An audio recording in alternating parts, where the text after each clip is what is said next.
Sounds good. and then I'll let you talk. Awesome. All right, let me get my screen share going here. Nope. There we go. I'm like, where'd it go? Awesome. So I'm going to be talking to you guys about really maximizing your engagement on Instagram and some basics on how to create a magnetic profile. I got to update my picture. I got more followers now, but just a little bit about me and my background. I'm originally from upstate New York, and I've been living in Chicago just shy of 10 years. And my marketing background is I was a former freelance marketer for Disney and a lot of Disney stars. So any of my fellow millennials that are familiar with High School Musical, I did a lot with that back in the day. It was a lot of fun. I did a lot of traveling, especially, which was really cool to say for a 17, 18-year-old to get to do all this cool stuff. Did a lot of marketing back when MySpace was still a thing that people used, but didn't really use for marketing.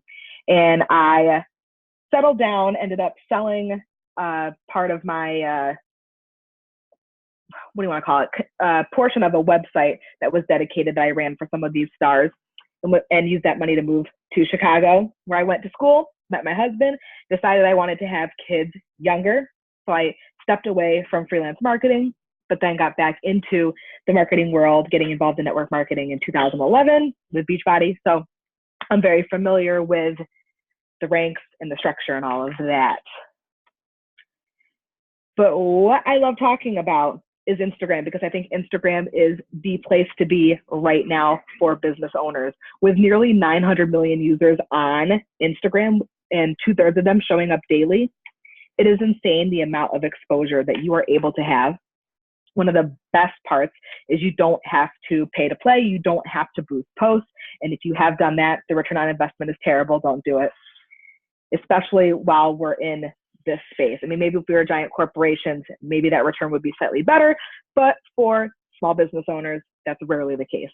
What's also really awesome is Instagram is 2 platforms in one, with Instagram stories and the feed. Arguably almost 3 platforms, because IGTV is getting a lot more popular based on an update that recently came out that I will be talking about shortly. Another perk is you can sell directly from Instagram. You can sell right in the DMs. You can do everything in one place if you want to. If that is your strong suit, keep it in the DMs. You can also get people on the phone. So many different things that you can do. I'm a big advocate for building relationships before trying to sell anyone anything, building relationships and adding value. And you can do that so much easier on Instagram than any other platform, because people on Instagram are ready and willing to jump into a relationship with you, jump into wanting to get to know you and have you solve their problems.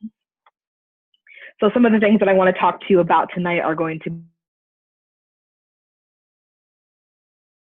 attract your ideal client, of hashtag use that we're all guilty of, and then how to make your bio really stand out, look professional, and attract your ideal client. I'll give you some of my favorite engagement boosting tips that you can start using right away. And then I have a fun little tip for you at the end that you can use to get 40 plus new followers. So clear on who you help. Audience, they want to know what's in, not only communicate that in your content, but in your online presence as a whole, your bio, everything. So ask yourself these questions and really do a brain dump, because this will really help you figure it out if you are kind of stuck and don't feel like you're really in the right place of knowing who you want to help within your business. So why do your customers need you? Why do they need you as opposed to their neighbor down the street that also sells Beachbody? So figuring that out, and what makes you unique, what makes you special, even though society tells us that if you talk about those things, it makes you vain. I don't believe so. I believe that's a huge part of what sets you apart, and you have to talk about those things. Otherwise, it makes your life so much harder to weed through the noise, especially on social media. What problem do you solve? Using the products, you can solve so many problems, but you don't have to be everything for everyone. What is the problem that you love solving? What is the problem that you solve best? And that ties into, do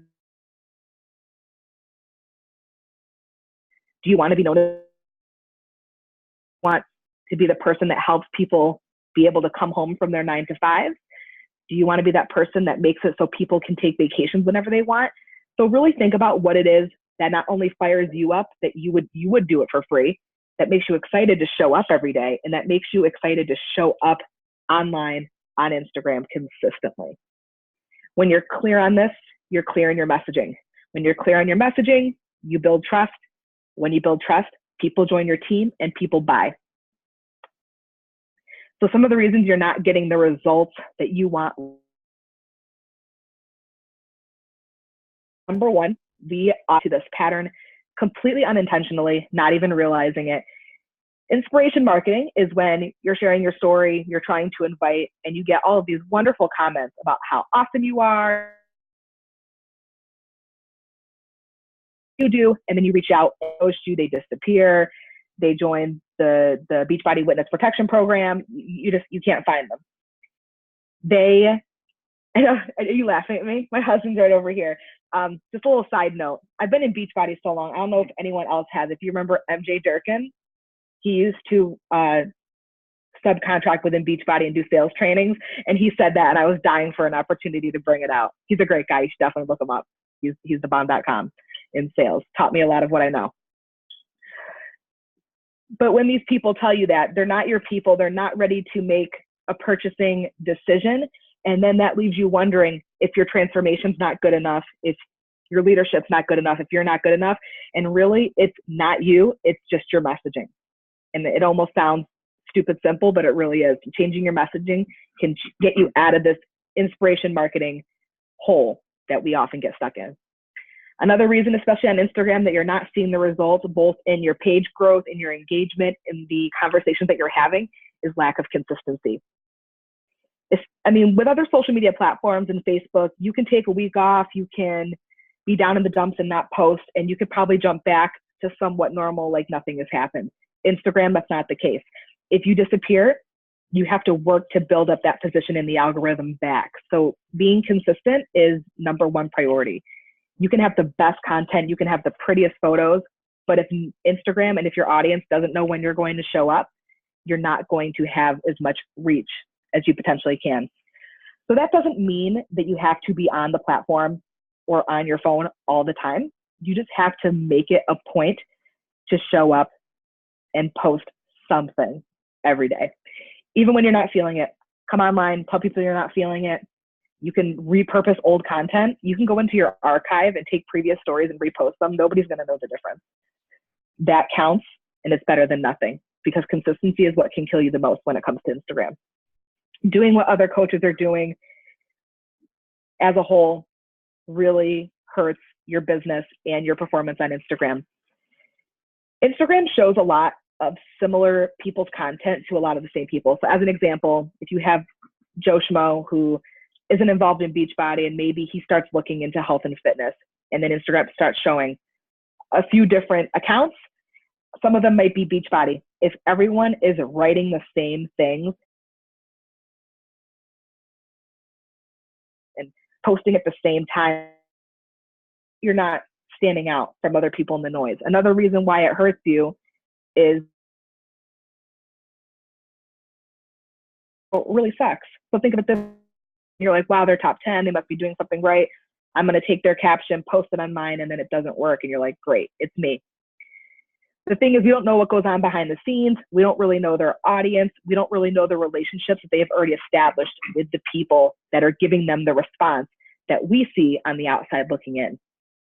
So within this business as a whole, but especially with your Instagram content, it is essential to put your blinders on and focus on what you are doing and not on the vanity metrics of other people.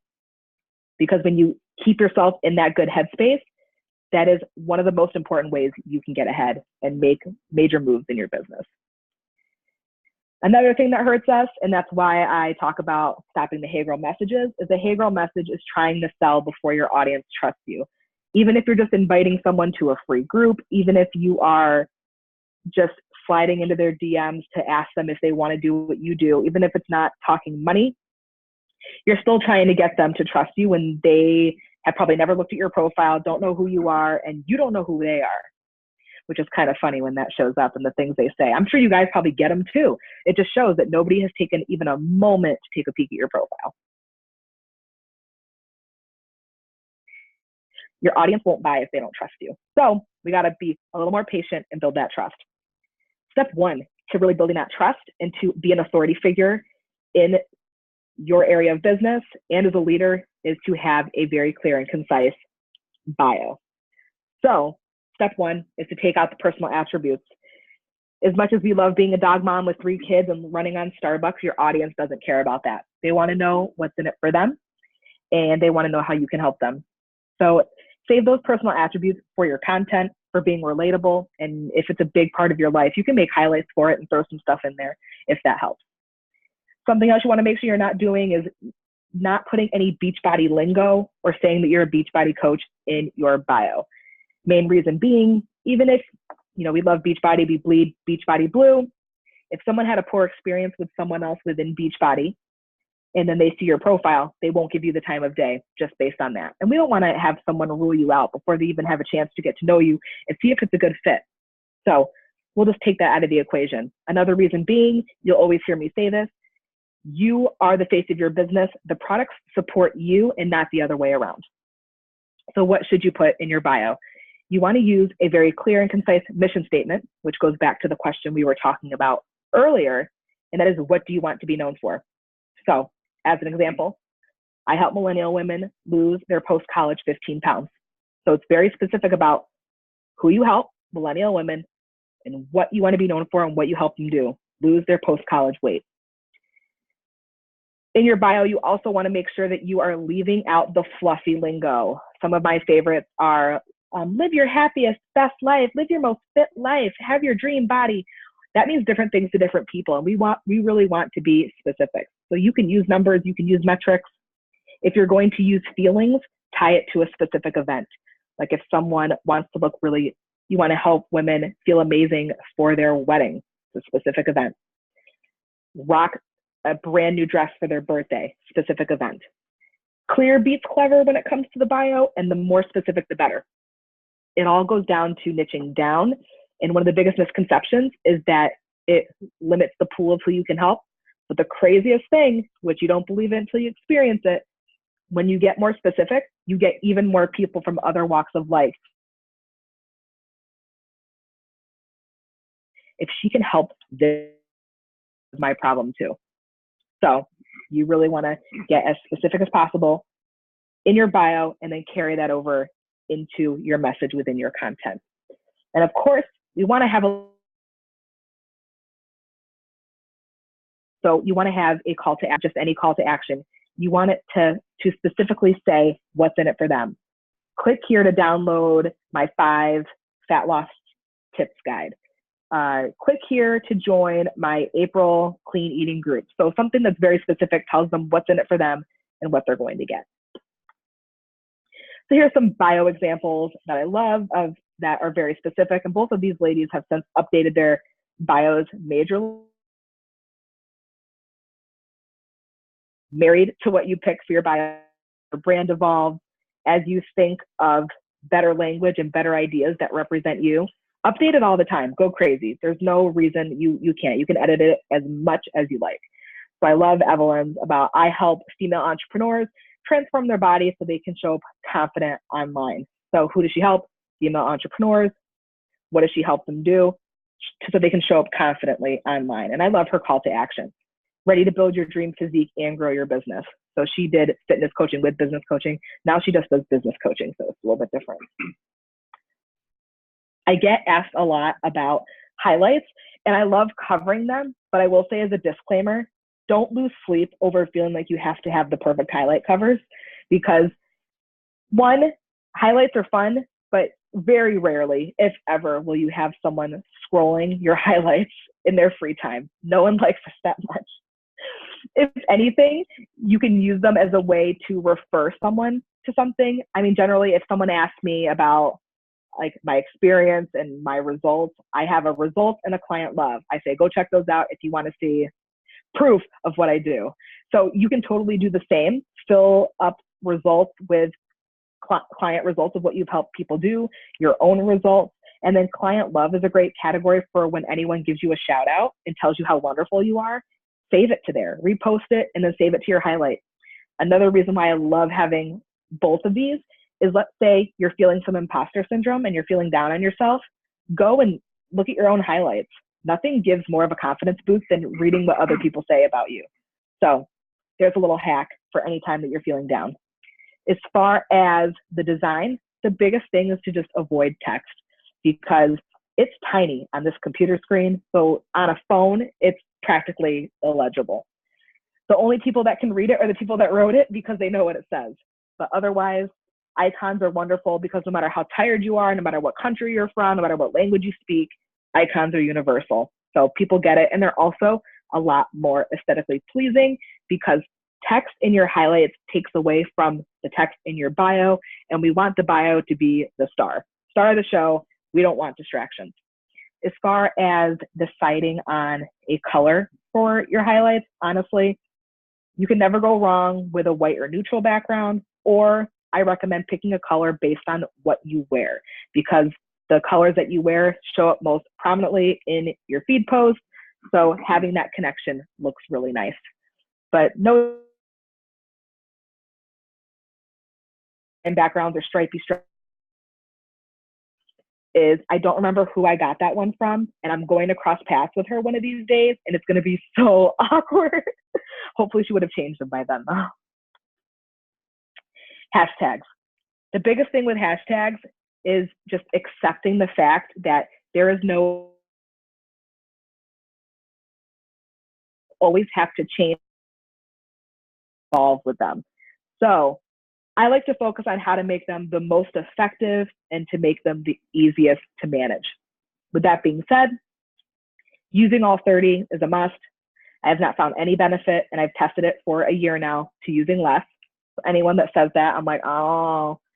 So I recommend posting them in the first comment, because again, I've also checked between the caption and the first comment. The differences are so minuscule, you can barely tell. So the reason I think it is more aesthetically pleasing, so that people focus on your content that you're posting rather than the hashtags that get bunched up with your text. As far as deciding on which ones to use, I recommend sticking between hashtags that have between 10,000 and 200,000 photos in them. The main reason being, post gets buried within for you, and you want to perform at the top. And in a hashtag with millions, maybe you can pop up there for a minute or two, but we want days.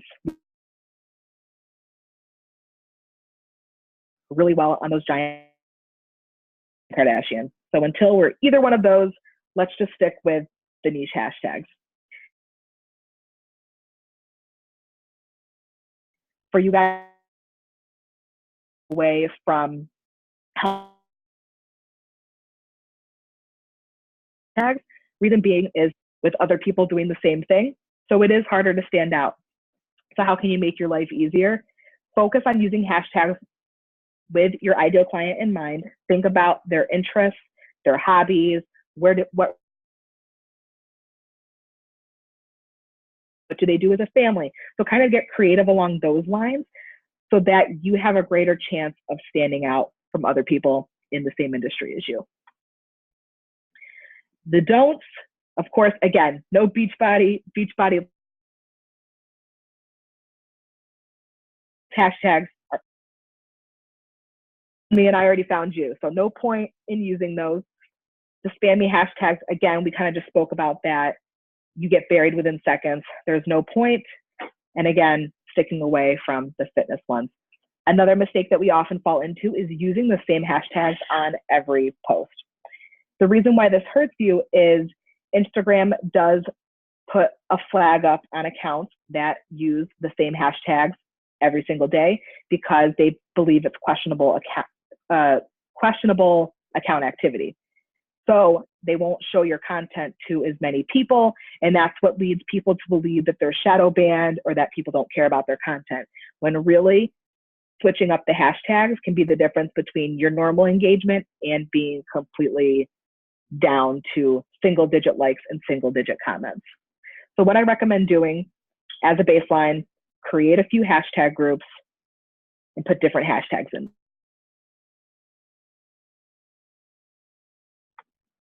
Curiosity marketing, another thing that I feel like we dabble in but can always do better. Will laugh at myself because this was more so with Transform 20. I didn't see it so much with Ultimate Portion Fix, but the unboxings.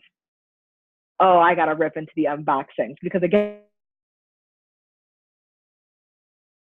are your friends and other, your audience doesn't care about what comes in the box. Books, the containers to get from point A to point B. So don't do what I did with hammer and chisel. Don't take product photos like that because, again, you're also just giving people ammunition to go and Google and buy elsewhere. And that completely takes away your ability to build relationships. And yeah, same with Shakeology. We're excited about it, but what I recommend doing for curiosity marketing, and some of you probably do this already, is go on Instagram stories, do the hands-free. And when you're mixing your pre-workout or mixing your shake, do it like casually while you're talking about something else. Because people are curious about what you're doing, but you're not drawing attention to it. So psychologically, they're like wondering. And when they see you do that for a while, eventually they're you're doing. They go on the shaker cup, then they're like, oh, I know what that is already. The close friends feature is another fun thing that I think it's a great intent to challengers and give people announcements because not everyone checks the Facebook groups every day or they have their notifications off. But people are on Instagram every day. And when they see that close, they'll know that it's something specific to see it. So you can use this as a perk of working with you where you give them exclusive content. You can give announcements about things going on in the group or doing calls or things like that. However you like to structure your groups and your challenges. You can use close friends for new coaches. Like if you're keeping them motivated, maybe give them something to do, like post a close friends and say, I'm about to go on my stories. Watch what I'm about to do. Then the next story they'll see is the normal one. Let's say you're giving an example about how you talk about a product on stories. So many different ways that you can utilize it. And if you have never used the feature, it's in the same area where your insights and your settings are. And you can add and take people out. So as far as this yet, all you have to do is update your app. And basically, if you're not familiar with IGTV, it's the ability to upload a video that's 10 minutes or less that you pre-record on your phone. You can upload it, and then you can put a 1-minute preview as well as a cover photo onto your feed. The more time people spend on your feed post, the higher you perform in the algorithm. So if someone's watching your 1-minute preview, that's 1 minute they're spent on your feed post. When the average time people, so what that, so has really good content, show her content. Instagram wants to keep you on the app. They don't want you going anywhere else. They don't content that they believe. So how frequent, and I've had some clients say to me, I hate the way videos look in my feed. So here's what you can do. Keep it up for 24 hours and then you can take the preview down if it really bothers you aesthetically. But you want to give it the full 24 hours so that you get as many views as possible. As far as what to do in these videos, I would teach something. So do like my 3 tips for fat loss, my 3 tips to get your workout in the morning, like very simple, actionable things perform really, really. Let's talk about some engagement. As a whole, with engagement, you really have to give double the engagement that you want to receive back. And it's kind of funny. This is one of the most frequent comments I get from clients is, oh, my engagement was doing so well, and then this past week it tanked. So the first question I ask is, how much have you been engaging this week on other people's profiles? And they pause. So we often think about engaging, but we're not actually out doing aside a little bit of time each day on other people's profiles. That helps your engagement, priority number one. Number two, using your insights to decide on when to post. If your audience is mostly online between 12 and 6 and you're throwing up a feed post at 9:30, of course your engagement's going to be hurt. Not as many people. Think ahead. You can, I believe you should live post because you'll see it an engagement tip I'll give you for the reason being why I think that's important.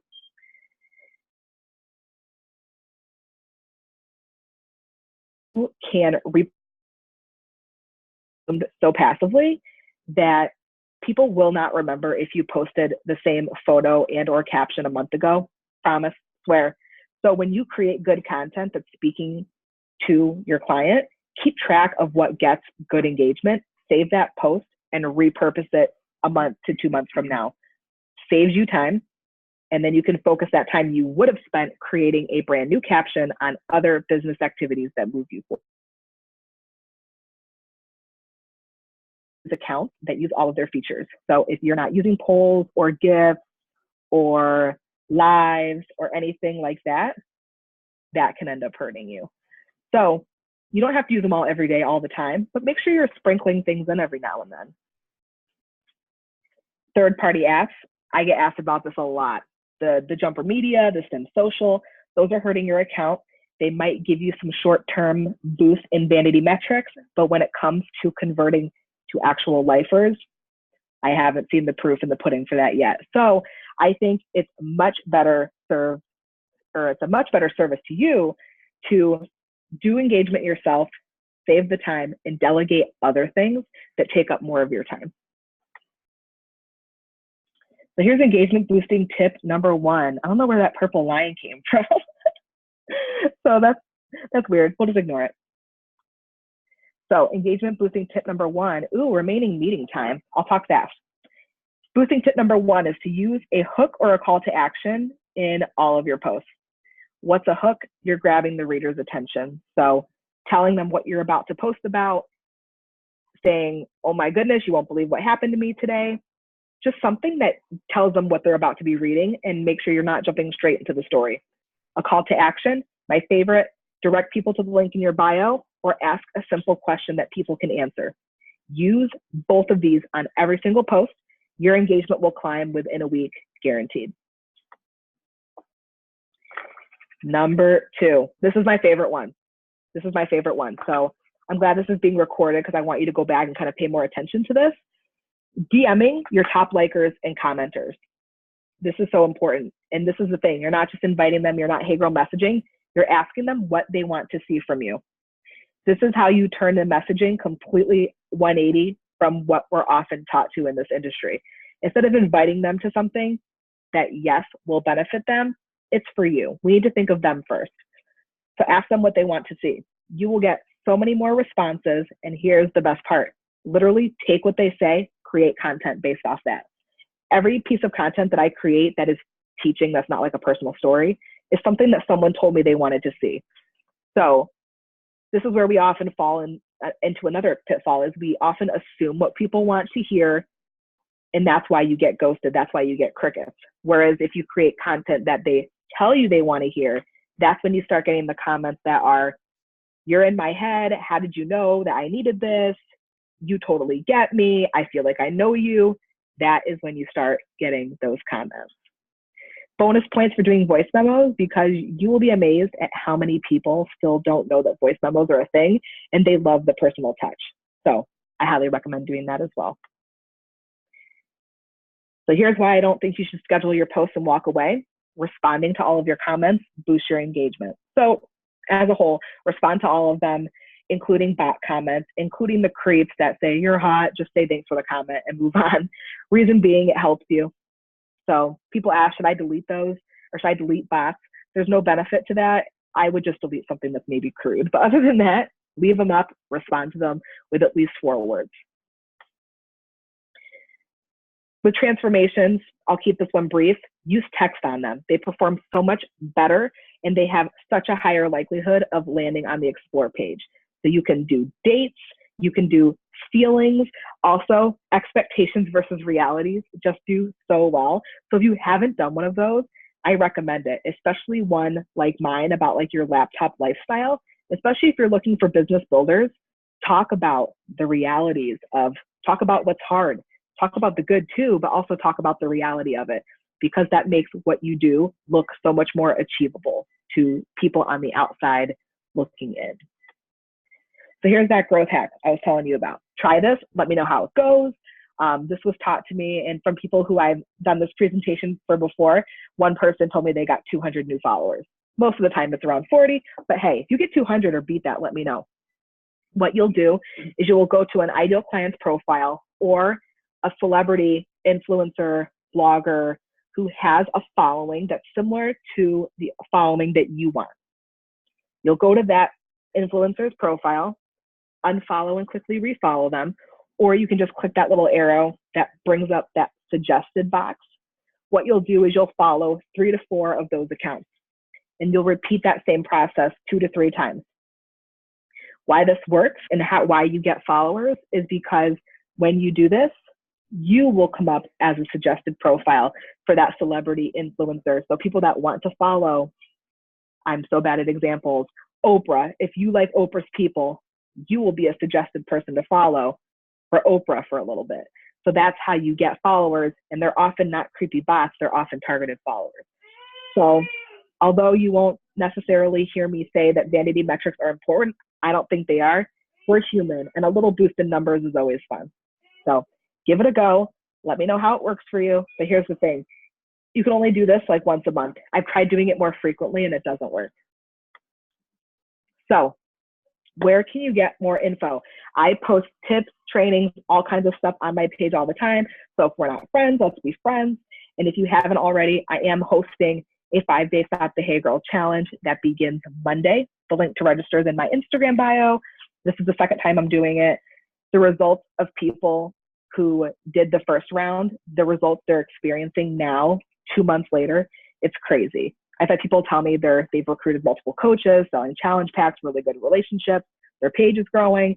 So I know it's good. But when I hear that, I'm like, holy crap, it's good. So I invite you. It's going to be a good time. We're going to have fun. And I'm also auditing everyone's bio that actually participates in the group. So it's going to be a good time. So I don't know if this is really going to end for us here in 4 minutes. Like if it'll really just go, but does anyone have any burning questions? I just want to say thank you, because I've done everything from Jasmine Star to Jenna Kutcher free things. And like, this was just so much value and so much, things that you can really implement more so than I've seen in a while. So thank you. Appreciate it. Oh, thank you. That means so much. I have a question. Yes. When you talked about on one of your slides, like saying tag 2 friends for blah, blah, blah. Yeah. Like, I haven't done this because I know there's going to be a period where people don't tag friends and that's okay. But yeah, what would you suggest on how to actually measure that? Like, do you just keep trying it, or when do you say like, okay, enough's enough, that's not working? I would definitely try on different types of posts. Like maybe that type of call to action would be better suited on like a funny meme or like a quote post, like tag 2 people who need to hear this, or tag someone who would think this is really funny. That call to action generally works better on those as opposed to maybe just like a story, a post about your story or a general invite. Those ones I would probably do a more of a call to action for the link in the bio. Okay, cool. Thank you. Absolutely. Any other questions? We got to take a picture for Instagram in case this really goes. Everybody smile. Right. Yay. my Jasmine. husband's awkward arm in the background. Like, oh, I don't think I mentioned that in my spiel because people are like, "Where the heck are you?" My daughter's been in the hospital for 14. Normally, I say that at the beginning because people are. Oh my gosh. So that's a big part of my own here this past fall. We should be going home soon. I don't know when, but I'm sure we'll be. We'll follow to keep. Oh, thank you so much. And thank you guys for Alrighty. see you in the challenge next week. Thanks, Kayla. Thank you. Have a wonderful night. I'll talk to you Thank soon. you. Thank Bye, you. guys. Bye. Do you guys have anything? Nope, it's probably going to cut us off. Good. I feel like I've been some of that, but I really liked how she put together all the slides. And I mean, she had some new information on there too that was super helpful to me. That's good. I am doing her one-on-one training. I'm super excited for. That's awesome. I'll let you know. Are you doing that 5-day Hey Girl thing? Is that what you're doing? I'm doing that, but I'm also doing like the paid one where she's spending an hour and a half with like just me and like Oh, that's awesome. it's like my Instagram and stuff. Well, in her gauge, double the amount that you want to receive. Like, I think it's so easy to fall into a state of mind where you think you're doing that, but you're not. You're talking to like your friends or like your grandmother, because for the past 4 days in a row, I have checked off on my list, like engage and add new followers with new people and new hashtags. And I got like 20 more followers than I normally do on the days that I did that. And I put an X on the ones I didn't when I didn't engage. So like, it really is so true. It just seems like a lot of work, but it's worth it, you know? Yeah, that's true, Shannon. And a good way to do that, if you guys are like, okay, how do I even begin if you aren't